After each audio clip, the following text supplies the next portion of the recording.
we can thank Don Quixote for taking care of Cassetti, who was revealed to be a second kindred blood fiend all this time. But there is still the problem of the keycard.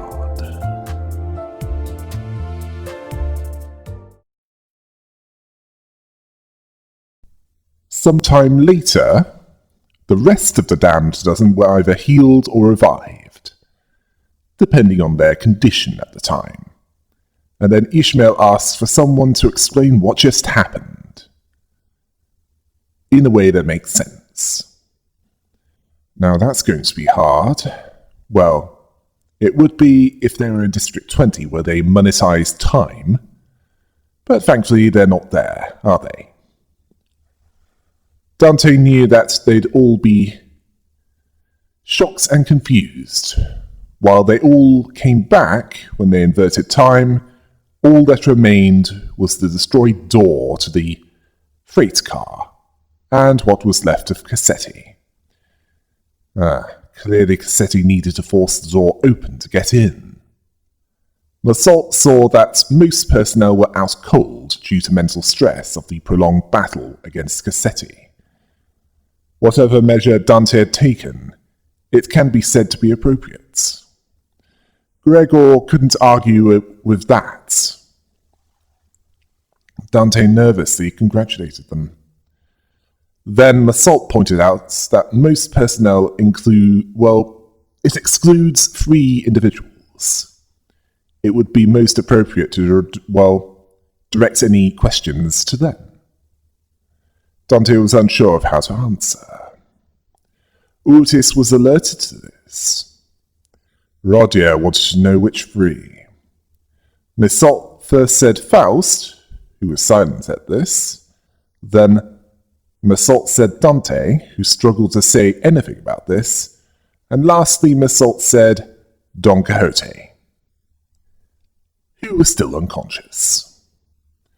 Ishmael saw the 3 of them as standing out there.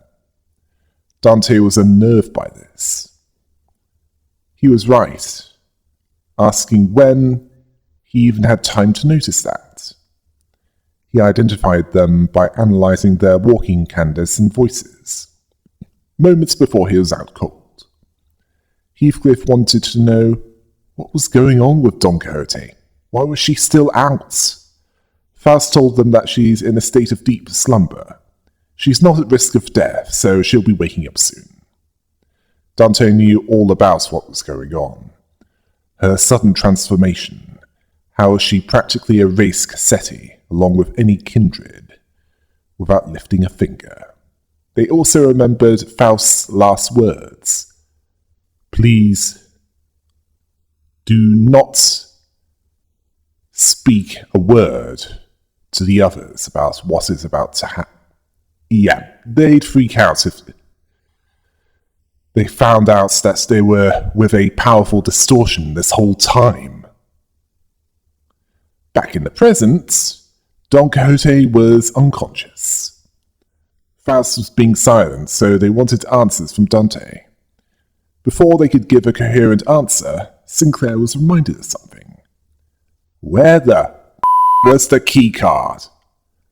Last time Dante checked, Cassetti was holding it. Ryushu thought that his current state as a pile of unrecognizable gloop was far more presentable than before. Was he that hideous? Rodier wanted to know where the keycard was that he was holding. Dante saw something that they didn't like, and Massault identified this. The keycard was half liquefied, the remains melded with his finger bones. Well, they're boned. Sinclair then told everyone to calm down, despite failing miserably to do that himself. Gregor wished that he packed more death sticks due to his own nicotine addiction. Heathcliff wanted to force one of the doors open. Faust thankfully told them that the master keycard wasn't necessary to resolving their current problem. Heathcliff wanted to know how they can resolve this. She more or less said that it would take too long to explain in detail. She'll get to the point of it.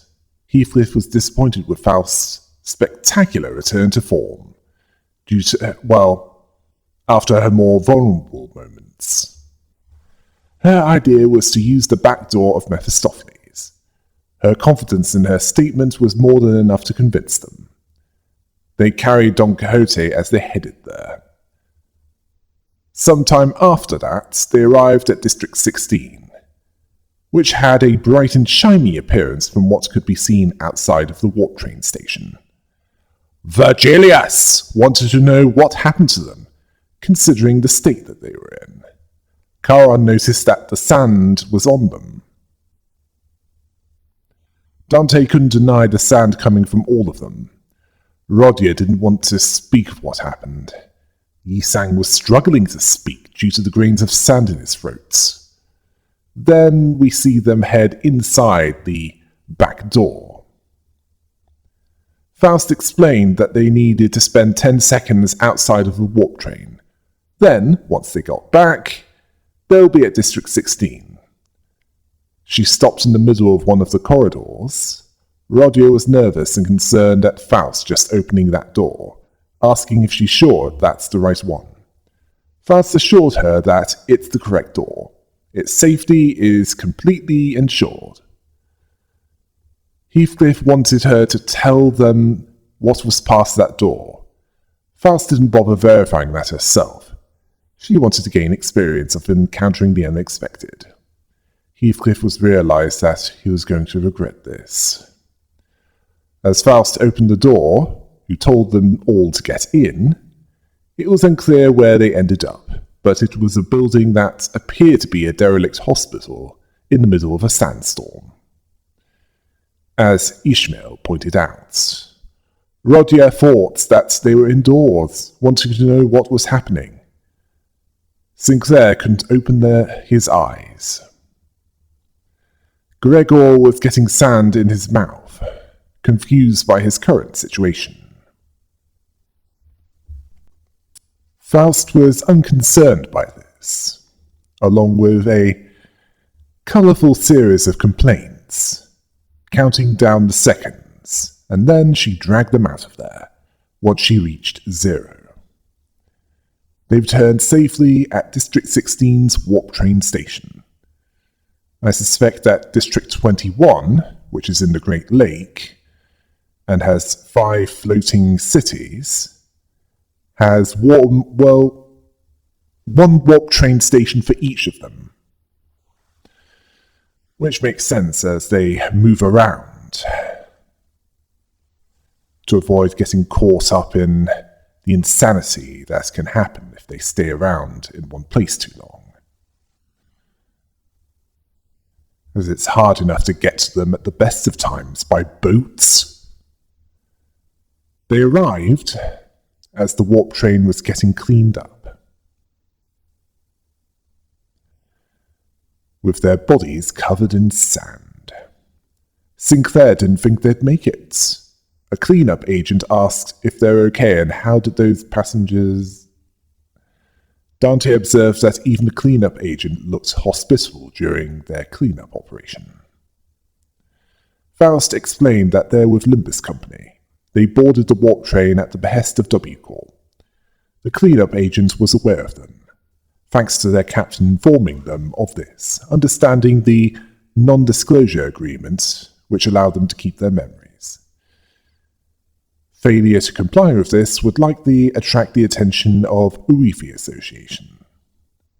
Yeah, those glorified lawyers won't tolerate that, especially if there's a clause in that NDA that says if they disclose anything there, well, they'll follow whatever clause is in that, even if it involves killing them.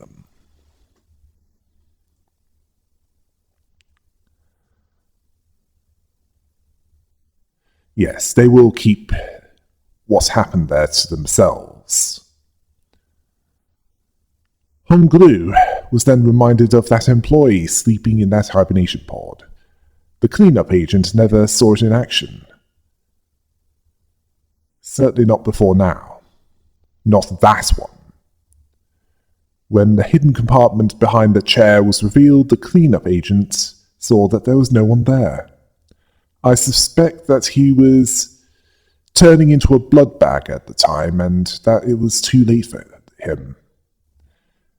As Don Quixote, when she was in her blood fiend form, destroyed Cassetti and all those connected to him, including Sasha and the blood bags.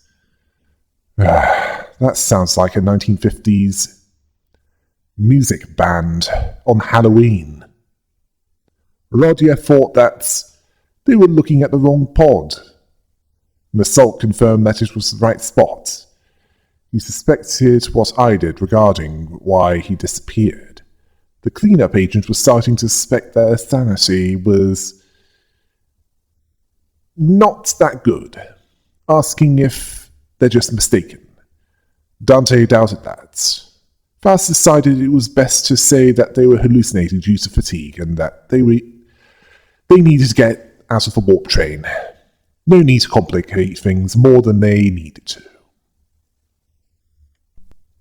Dante decided that it was best not to draw more attention to themselves than they needed to, and followed her out of the warp train, along with the others. Then Don Quixote regained consciousness. Heathcliff asked if she had enough rest. Virgilius wanted to hear of the details of this. Once they're travelling again, Faust understood. She'll write and send reports to W Corp and the After Team. Dante saw that Virgilius was already there when they arrived. They discussed what happened on the warp train. Virgilius then left with Charon, who was watching them unfasten Mephistopheles from the warp train. He also noticed that the minute hand of Dante was desperately signaling him that they have questions for Faust, and decided to give them some space. Faust was silent at this, and Dante finally could talk to her. Once he left, Dante asked why she did that, referring to the explosive force caused by Don Quixote after she had her shoes come off, that caused Faust's body to be blasted to pieces. She knew what was going to happen. Faust saw this as preferable to have that explosive force be received by Dante. Yeah, Faust can be brought back. Dante can't. Faust found it regrettable that Dante was made to invert time, despite her knowledge of the strong possibility of her death upon that happening. Dante wasn't blaming her for that. They wanted to know how long she's known that Don Quixote is... She understood that they meant how long she knew that Don Quixote was a blood fiend. Faust made it clear that it was known since their department was first established. Virgilius also knew of this. This didn't surprise Dante. Faust made it clear that upper management desired that this knowledge was need-to-know only. And until Cassetti forced this, Dante didn't. Dante understood that they needed to know at that point, considering what would happen. Faust saw this as so, based on her private judgment. She lacked any communication to receive any authorization to do so, and Cassetti forced her hand on this.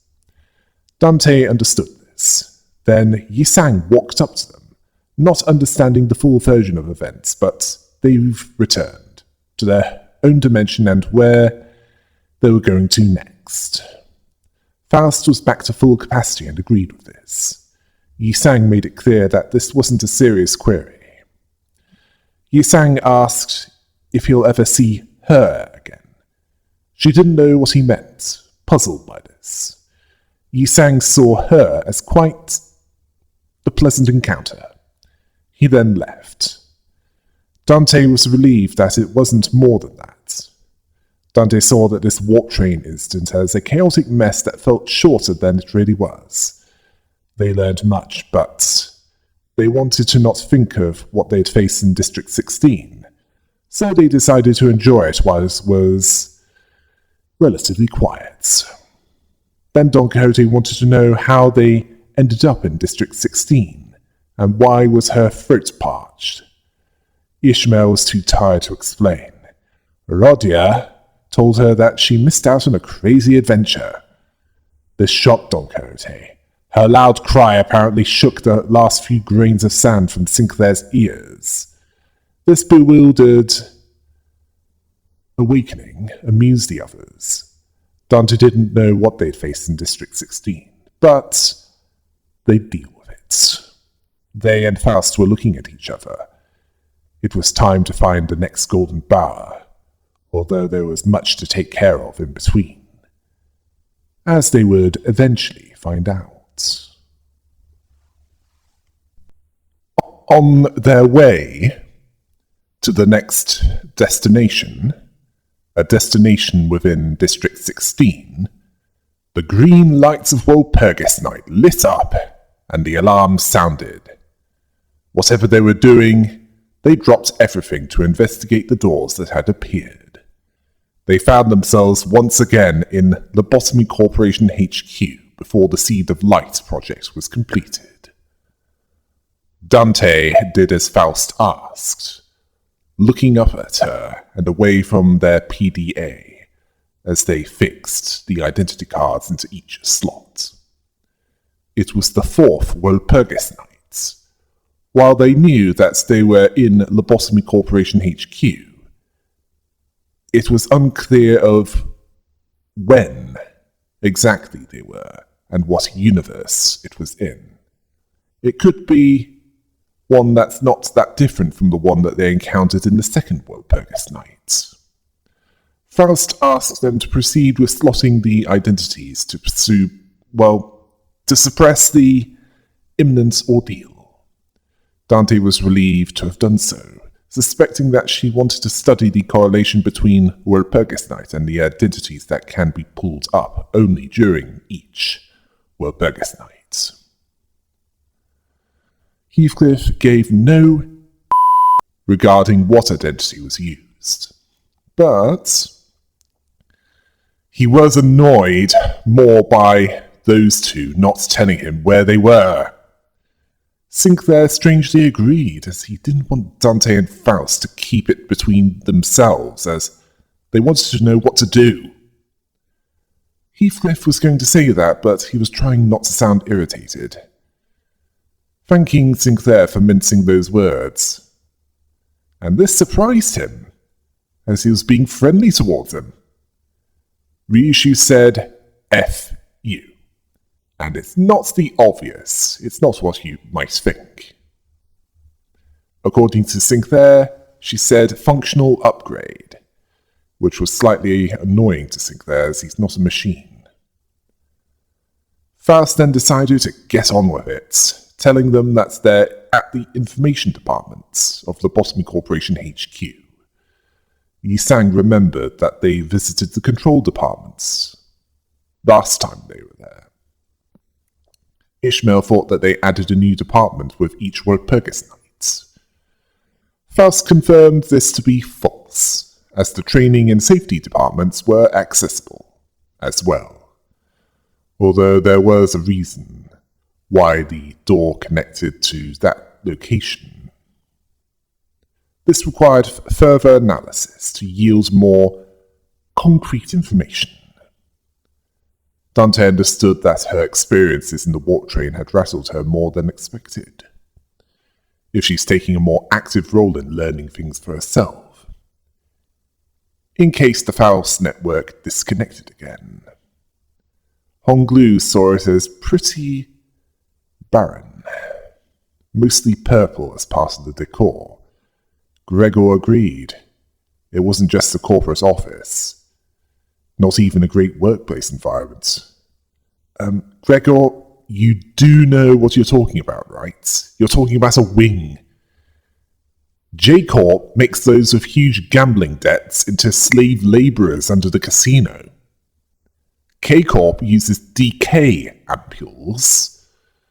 to ensure that desertion is discouraged. N Corp uses drugs to debilitate the will of those that might have a will of their own. T Corp literally makes time money, where they have at least a sixth of the normal speed to live. So 4 hours for the outside is 24 hours for them. Oh wait, no, sorry. 4 hours for them is 24 hours on the outside. Yes, that's the right way round. And that's if they're behind on their time taxes. W Corp uses a save state to undo the memories of those tormented warp train passengers, so this shouldn't surprise you that much. Then again, during the Seed of Light projects, Lobotomy Corporation seemed to recruit anyone that had a pulse, or more specifically, those that had the capacity to feel pain, both physical and emotional, as that was needed to help generate enkephalin, what was needed to maintain the facade of them being a power generation company, not to mention pay the Rabbit team for services rendered. Urutis saw that as problematic, as a good commander decorates their subordinates' living quarters with their morale in mind, even if it means going against their own tastes, seeing that whoever was in charge of the information department is somewhat unfit to lead. No, this was Aen's decision, or X as he was known at the time, not the one in charge of that department, or any departments. It's not the department head's fault. Ishmael was subtle in her jibe, saying that they're not the only one that's unfit to lead. She was also rummaging through a pile of miscellaneous items, muttering from a distance as Urutis was musing at the ceiling. She found some employee doodles and scribbles, finding out that the department heads were all separa, which says how theirs is, which involves some spicy profanity, likely the kinds that wouldn't be out of place with a certain foul-mouthed Scottish chef. Actually, no. What's written on there? It might make him blush. Massault offered to read them. Dante was worried, telling him that he doesn't have to read the insults and profanities. He understood this, and he decided to look through the document and produce a comprehensive summary. After a time, Massault completed the summary. Gregor thanked him for skipping past the profanities, but this made Rodia feel bad, and she has nothing to do with that place. Urutis is not unfamiliar with the concept of department heads at odds with each other, but even she felt unease at the bitter animosity festering like this, seeing physical altercations as preferable. Dante saw that the working relationship with each other was truly toxic, not to mention that none of the employees had any confidence in their respective Sephiroth. Rodia remembered that Malkuth was the Sephiroth of the control team, where they fought the Dawn of Green. Last time they were there, remembering that she treated her employees as disposable parts of a machine, driving them to their deaths, replacing them when they inevitably crumble, seeing that wing as no different from others. Sinclair read the conversation log with Hode, the Sephiroth of the training team. She started off as pretty rough, but managed to avoid making things hostile in the office. Radia saw that she really cared for her employees, seeing it as another type of annoying. Yi Sang saw it as not making any difference. The grievances of the employees would reach her ears eventually. Believing that she gave herself doses of painkillers hiding under the label of altruism, that she cared about them despite everything. Well, he wasn't wrong about the painkillers parts, as that's what happened towards the end of her story in Lobotomy Corporation. Well, he wasn't off by much with that. Otis then read about Yasud, the separar of the information team, a stickler for the rules. Don Quixote saw that he was called Viper, believing that he had a habit of sinking his teeth into his employees. No, it wasn't because of that. Otis made that clear, seeing him as one that would have served as a decent strategist, although seeing him as the irritating type. She then read the meticulous record of the work schedules. According to the digital calendar, the upcoming schedule is... Then the lights turned red, as Faust said, "Fast approaching."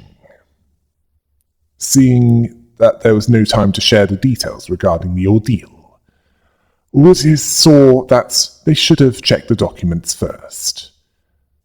The floor began to crumble as this was spoken. Dante wasn't surprised by this, as they knew an ordeal was coming. Ishmael would have, she'd prefer to have prior knowledge of their enemies this time. Don Quixote was alarmed by a creature, asking what it was. It was large compared to them, yet it's far from them. They saw something in the distance. It was something that had a bizarre shape, crawling and squirming. Faust told them that if they appeared in the safety team's corridors, then... Rodia saw that there was more. Dante asked her if there's anything that she could tell them about them before they started rushing them. Asking this as the violence... Yes, the violet, grub-like creature slowly spawned into the hallway from thin air. Even if it might not be much, anything would help. Faust told them that they will not rush them, as they're rather slow. The ordeal of violets, time dawn. Although they won't have much time to discuss this further, they need to immediately engage them, starting from the safety team hallway, then the information team hallway, and then the training team hallway. Heathcliff was concerned that they're on a timer, and Faust confirmed that they were, as they'll soon manifest in all departments, and if they fail to quickly clear their departments and destroy them in other departments. Heathcliff asked what would happen if they didn't. Faust told them that they'll witness the kind of up insanity that they'd rather not have the displeasure of facing. Every quip-off counter in each department will immediately drop to 0. Yi Sang added that this will release all abnormalities contained within the facility all abnormalities contained within the facility that can actually breach. Those that can't will deliver some unpleasant effects. This can vary. And this, Heathcliff off, as they've just got off the bloody warp train. They've had enough of what the wings were up to by now. Had they had enough of this? Ishmael told him to zip it, grab his weapon, as she's going in. The others were quick to follow. I'll briefly go over the separate later. For now, let's talk about this fight. In the safety team hallway, they saw the Violet Dawn ordeal, the Fruit of Understanding, and they looked like demonic haggis. And for those who are unfamiliar, haggis being a Scottish dish, which traditionally is a sheep's heart, liver, and lungs boiled in its own stomach, along with oatmeal, onions, and other things. The fruits of understanding are more effective against targets with lower SP. When they gain understanding, they can dish it out more and take it more. They can fracture the minds of those that they hit and make them weak to envy in some cases. And if they're alive after a specific set of turns, they'll self-destruct. Yes, and in the Lobotomy Corporation they cause a mix of physical and psychological damage, or black damage, as it's called, so HP and SP damage. After the Violet Dawns in the safety team hallway had been dealt with, they moved on to dealing with the Violet Dawns of the information team hallway. And after they're destroyed, they move on to the ones in the training team hallway. And once they're taken care of, that was when the Violet Dawn ordeal was dealt with. And then just as they were done, the Violet Noon appeared. Grant us love, which resulted in a violet portal opening above them. Then before most of them could react, the Violet Noon landed on them, and a shockwave killed most of them. Once the air was cleared, the ordeal was revealed.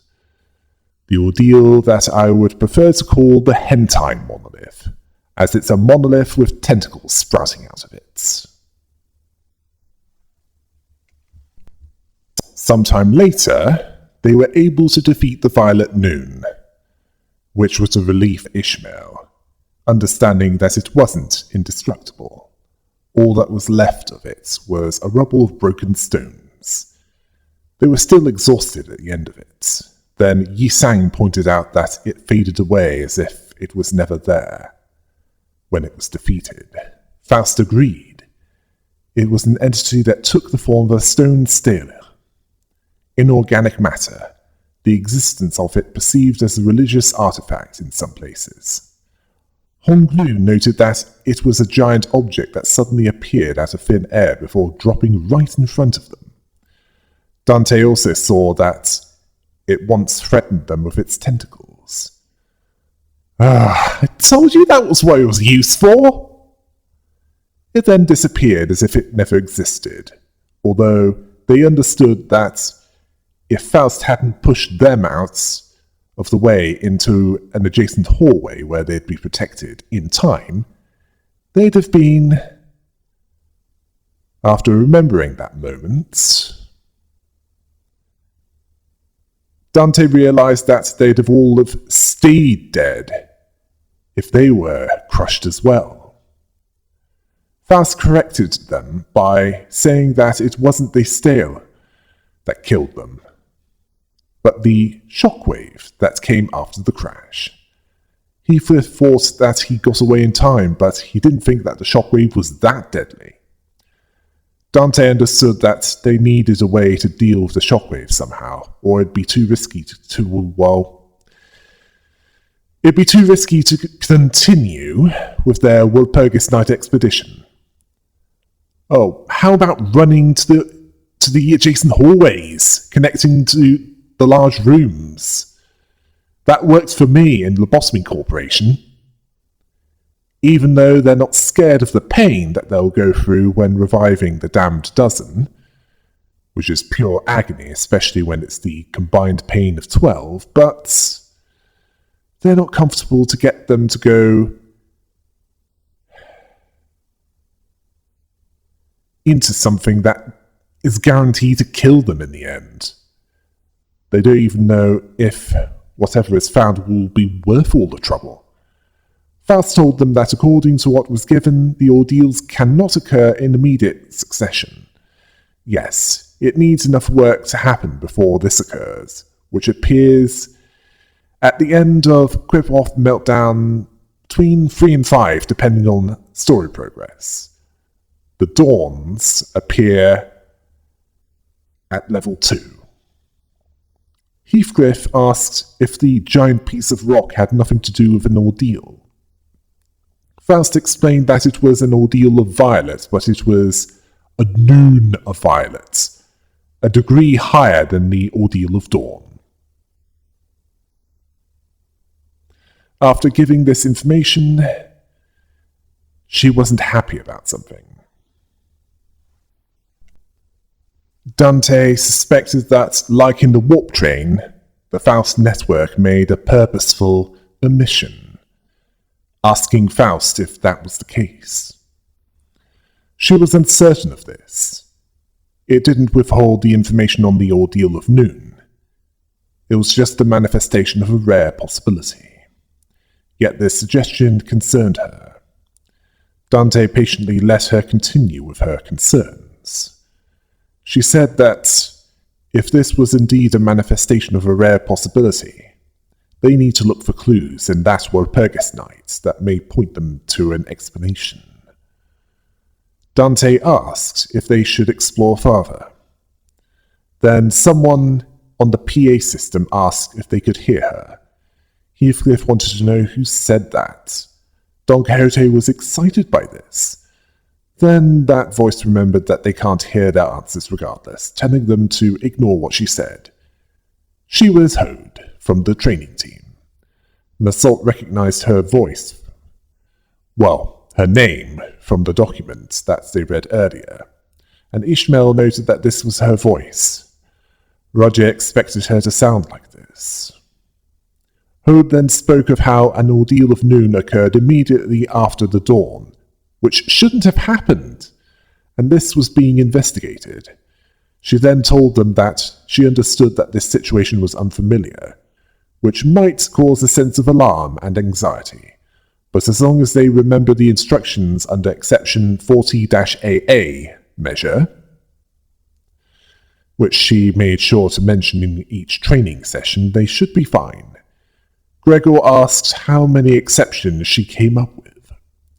Ortiz saw Hode as a leader with a very hands-on approach to team management. Overprotective commanders often make such mistakes. Sinclair nervously cautioned them not to share their first impressions, not knowing what measure she was talking about, indirectly implying that it will involve something lethal. Then he was shot by something. But it wasn't lethal. He asked if he was shot. Hode then asked him, the one in the lobby, if he was dozing off during their drills. She explained that in these cases, physical intervention shield bullets that they share with the middle layer will be fired at them, asking if, why they acted surprised, like he's never been shot before. Well, he wasn't shot by those before. Sinclair was unfamiliar with shield bullets. Dante saw a familiarity. Yes, a familiarity with this kind of bullets. They all carefully examined him. Yes, they all carefully examined him. And Ishmael saw them as similar to decay bullets, those that almost melted her into a puddle in that K-Corp building. This was not something that she'd want to remember. Roger saw her as a total bad jumping in front of Dante to take the decay ampules for them. Heathcliff then reminded that she went ahead and hurled a bloody harpoon into their shoulder only a few months later. Riishu saw this as a good circular narrative structure. This greatly annoyed Ishmael. Faust told them that it wasn't a K-Corp ampule. While K-Corp tech was used to regenerate employees, a barrier field like that differs from K-Corp tech. Lobotomy Corporation worked with many other wings. K-Corp was just one of them, where they obtained bullets and ampules of diverse functionalities useful for the workings of that company. A limited supply of them a day. The shield bullet was one example of this. Okay, so K Corp was where the HP bullets came from. M Corp was likely where the SP bullets came from. It's unclear where the shield bullets were derived from, although it's likely that the trauma/white damage shield was likely another application of M Corp's singularity. The slow bullets, likely T Corp, as that could be due to induced time dilation. As for the others, it's not K, M, W, or T Corp that would explain it, and it's definitely, it's definitely not A, B, and C Corp. They wouldn't play nice for the Lobotomy Corporation, especially as they tried to kill 2 of its founders once. It's not U Corp, as they deal with fusing objects together as if they were always a part of each other. It's not S Corp, as they deal with agriculture. And R Corp, they're the cloners, and they hire out the rabbit team, which gets there via W Corp. It's not X Corp, as they deal with special alloys, such as that which the Indigo Elder uses in his skiff. So that eliminates it down to 15 wings that it could come from. Oh wait, no. Let's see. 7, 8, 9, 10, 9. No, it's close to 14 wings, and well, regardless, it will likely be explained at some point. Sinclair understood that the bullets will. Faust then completed his thought by telling him that it will partly negate physical or red damage, such as that which the shockwave of the stele creates. Hode reminded them of the counseling session later about their lack of focus during training. For now, she asked them to suppress that ordeal of noon as soon as possible. She gave everyone a physical intervention shield, advising that they take care of that ordeal with as few casualties as possible. Faust hinted at Dante to get them moving, and Dante ordered them to move on and deal with the other Stellars as well. She concurred, as it would be preferable if they returned after confirming the destruction of them. They'll have to visit Lobotomy Corporation HQ in different universes, making use of the Separa and the shield as soon as they're able to do so. Dante saw this as a good idea. This allowed them to explore more of Walpurgis Night. Then Hode spoke over the PA that all those trainings were for their own good. Was that so hard for them to understand? This made Dante question what really went down there. And yes, whenever someone says that something is for their own good, I usually get the feeling to run for my life from them. Because whatever they believe is for our own good is unlikely to be that. Well, it was all to construct the seed of light, intended to cure the disease of the mind, although it ended up causing either the manifestation of EGO or distorting many. And this varied from the bestial, such as the Panini monster, to those that can maintain their personalities, albeit with the worst of them stronger than they were when they were humans, such as the Reverberation Ensemble. Now, this was likely around day 22 at least, considering that all of the Asia layer, or upper layer, is unlocked, and at least Central Command Level 2 has been unlocked on the Briar or middle layer, considering that red shield bullets are available. As for the 3 Separa mentioned, let's briefly go over them. First, there's Yesod. He used to be Gabriel, who works alongside Elijah, or Malkuv. Her death by cogito experimentation, before it was ready, led to him developing OCD over safety. which made him scratch his own skin that wasn't covered by clothes. He wasn't infected, although it didn't stop him from scratching his skin until he was killed by that. He was a stickler to the rules normally, and overly rational. He was nicknamed Viper due to his cold-blooded attitude, which he takes as a compliment. He maintained this attitude as he soared, although he felt that the festering boils were on his skin, even though at that point he was just a brain in an artificial body, not accepting that he can't prevent all mistakes, while blaming himself for being in a position where personal feelings can be exploited.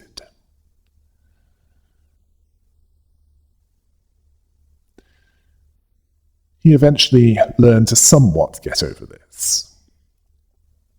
With Hode, she was Michelle, a worker that after the research on the cure for the disease of the mind in the outskirts lab was not going well, which resulted in the deaths of Elijah, Gabriel, Giovanni, and Enoch, she decided to turn informant and tell the head about the outskirts lab, which they later attacked, resulting in the deaths of Daniel and Kali, the Red Mist, among many others, although the latter took Garion, the arbiter of the head, with her. She hung herself due to the guilt of her actions. As Hode, she held counseling sessions to help her employees, although all this did was make enkephalin addicts. She wasn't really doing it for them, she was doing it to help herself, to prop up her fragile psyche. She eventually came to terms with this. Nezhak was an orphan that came from the nest of District 11, K-Corp territory. He found the nest to be a bit meh. And then he heard Carmen's speech and joined her research group.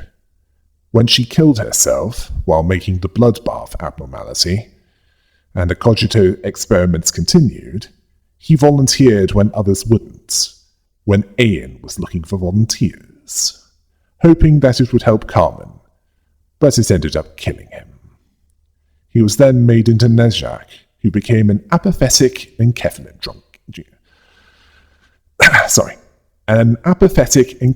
junkie. Who doesn't care to do his job? He'd rather drink ridiculous amounts of alcohol than do his job. He found a sliver of hope. Eventually. As for the next series of fights, they were largely the same. They fought the Violet of Dawn ordeal, and then they found themselves in the training team hallways again. They found the work education manual, which told them that they'll need the physical intervention shield to survive the Noon of Violet's shockwave. This was what they remembered from Hode. They were hit by red shield bullets at this point. They read that they have time to prepare before the Violet of Noon arrives. Then one of them found the emergency response manual on the walls. It showed instructions on how to use the console to activate the regenerator systems. It was seen as worth trying. They might be able to activate it before it arrives. If the check fails, the Chosen struggled to comprehend the manual, but eventually reactivated the basic functions of the regenerator. This activated the physical activation shield, and regenerated 3 HP and 3 SP per turn to all. Yes, that was the total outcome. If the check succeeded, they could comprehend the manual, and an announcement let them know that the regenerator distinguisher had been modified, reactivating most functionalities of it, granting the same as when it failed, along with being able to restore one of the deactivated systems of the safety team. As for what to be activated was, well, if it was the Regenerator Mark II, This caused the damned dozen's bodies to rapidly regenerate and relieved of fatigue along with injuries. This healed 30 HP to all. If the mental corruption neutralizing gas was chosen, this made the damned dozen feel more comfortable, having clear heads. Healing them of 30 SP. Now, in Lobotomy Corporation, Regenerator Mark II boosts the healing done in the main rooms. The mental corruption neutralizing gas boosts the amount of SP healing that was done in the main rooms. And it's likely that the Regenerator Distinguisher modification was already on, as the HP and SP was healed during this battle. When the Violet of Noon appears, yes, the Violet of Noon does appear. It's not just... it's just not as good as when nothing is there.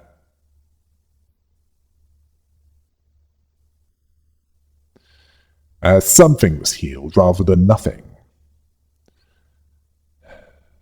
Yes, the Violet of Noon appeared, and just as when the hentai monolith was about to them over like a high-ranking member of the Middle after being told to shove their Book of Vengeance right up their tattooed. The shield bullet protected them from the shockwave as it landed. Then they fought it. The attacks were similar to the Violet Dawn's, but stronger, although they could protect themselves better, and it can also deal a little physical damage to all each turn. And every few turns, unless it was staggered, it can cause 100 HP to all in an unclashable attack. Which is what it could do to agents in the Lobotomy Corporation, if not dealt with quickly enough.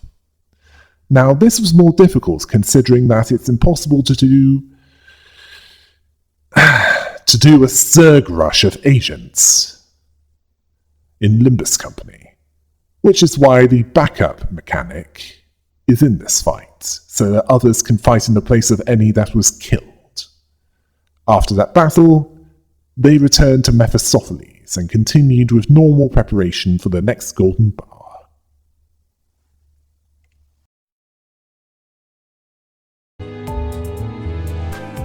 Well, there's another long wait until Chapter 7 lore appears.